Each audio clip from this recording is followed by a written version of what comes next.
దిల్ రాజుతో అన్నాను, దిల్ రాజు ఏంటి మన 2016-17లో మా 150 సినిమాను బాలకృష్ణ గారి సినిమా ఇంకోటి రిలీజ్ అయినప్పుడు ఏంటి మళ్ళీ ఈ సినిమా రిలీజ్ చేస్తాం, కొంచెం డిలే చేయొచ్చు కదా అని అంటే, సార్ అలా కాదు సార్, మా కంటెంట్ బాగుంటుంది, శతమానం భవతి అని, మీ పెద్ద సినిమాలు మధ్యలో ఈ సినిమా ఆడకుండా పోదు సార్, ఏం పర్వాలేదు అన్నాడు.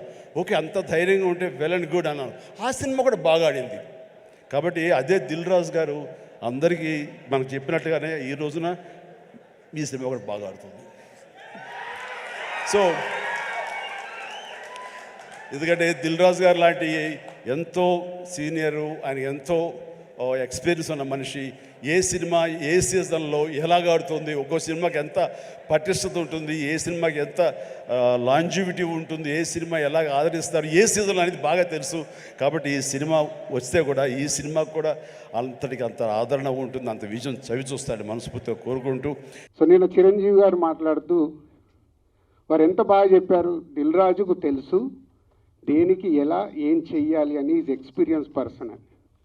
కానీ ఈరోజు కొందరు వెబ్సైట్లలో చిరంజీవి గారు మాట్లాడిన దాన్ని ఇంకొకలాగా టర్న్ చేసి రాశారు.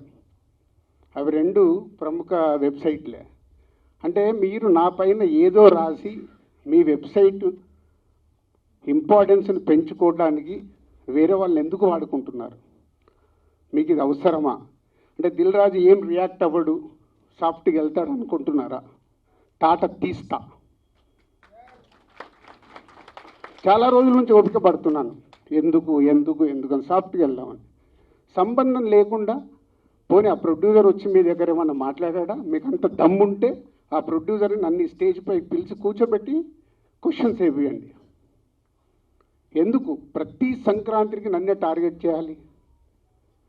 ఇంతమంది నన్ను అభిమానిస్తున్నారు కదా, 95% నన్ను ఇష్టపడతారు, 5% ఇష్టపడతారా? అది ఇష్టపడరా వాళ్ళ ఇష్టం.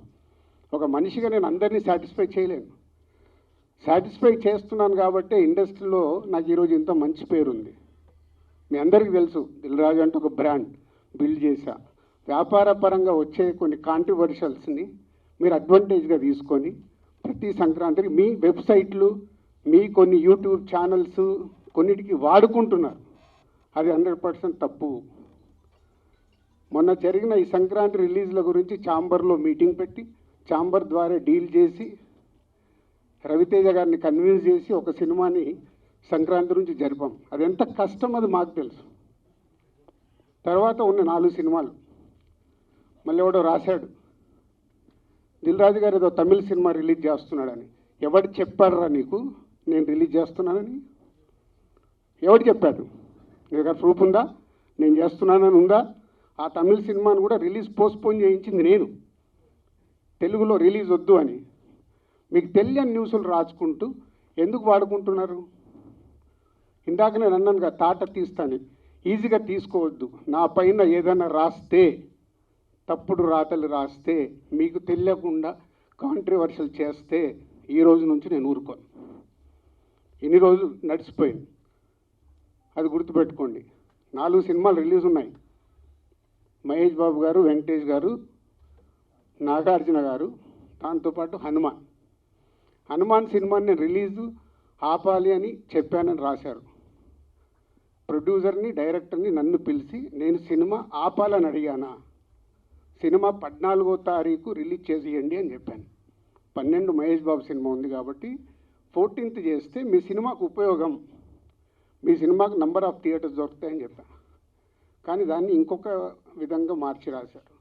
చిరంజీవి గారు మాట్లాడింది ఇంకొకలాగా కన్వర్ట్ చేసి రాస్తున్నారు. మీకు కావాల్సిన దాన్ని హైలైట్ చేయకండి. నెగిటివ్ వైబ్స్ ఉండకుండా పాజిటివ్గా బతికితే బాగుంటుంది.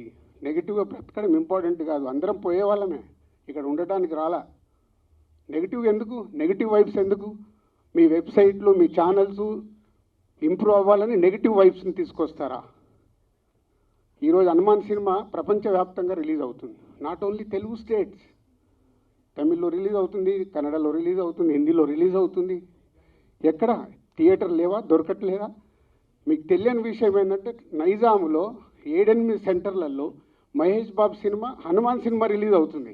వెంకటేష్ గారి సినిమాకి, నాగార్జున గారి సినిమాకి థియేటర్ లేదు. మీకు తెలుసా అది? చిరంజీవి గారు, Nagarjuna garu, Venkatesh garu, they are not a small heroes. 30 ఏళ్ళ నుంచి ఇండస్ట్రీలో ఒక స్టార్ హీరోగా ఉన్న ఇమేజ్ ఉన్న వాళ్ళకు కూడా థియేటర్ లేవు. ఇవి మీకు కనిపించవు. ఎంతసేపు వాళ్ళకు రావాల్సిన మైలేజ్ గురించి ప్రయత్నం చేస్తూ, సో ఈరోజు కొన్ని కోట్లు ఖర్చు పెడితే రాని ప్రమోషన్ని హనుమాన్ సినిమాకు వచ్చింది. గుడ్, చిన్న సినిమా సూపర్ హిట్గా అవ్వాలి అని మనస్ఫూర్తిగా కోరుకుంటున్న దాంట్లో నేను ఒక్కరిని. ఎందుకంటే సినిమా ఆడితేనే గ్లోబల్గా పెరుగుతాం. మన చేతిలో ఉండదు, మనం కష్టపడి సినిమా తీస్తాం. ఇవి తెలియకుండా మీ పిచ్చి రాతలతోని ఏం చేద్దాం అనుకుంటున్నారు? మళ్ళీ మళ్ళీ మళ్ళీ చెప్తున్నా, నా గురించి ఎక్కడన్నా తప్పుగా నా పేరు పెట్టి రాస్తే తాట తీస్తా. దీంట్లో తేడా లేదు. నిజాయితీగా మీకు ఏదైనా న్యూస్ ఉంది రండి, 24 hours అవైలబుల్. మీకు ఏదైనా న్యూస్ కావాలి, సార్ ఇలా ఉంది, ఇదేంటని అడగండి, నేను సమాధానం ఇస్తాను. నా పిఆర్ వాళ్ళు కూడా మాట్లాడారు డైరెక్ట్. ఎప్పుడన్నా మీ మీడియా వాళ్ళందరికీ తెలుసు ఐఎమ్ అవైలబుల్ ఎనీ టైం. మీ మెసేజ్లకు నేను రిప్లై ఇస్తాను, మీ ఫోన్ కాల్స్కి నేను రిప్లై ఇస్తాను. చెప్పండి మీ మీడియా వాళ్ళందరూ, ఎప్పుడన్నా నేను లేనా, అవైలబుల్ లేనా? దేనికి? మీ మైలేజ్ కోసం నన్ను వాడితే మళ్ళీ మళ్ళీ చెప్తున్నా, తాట తీస్తా.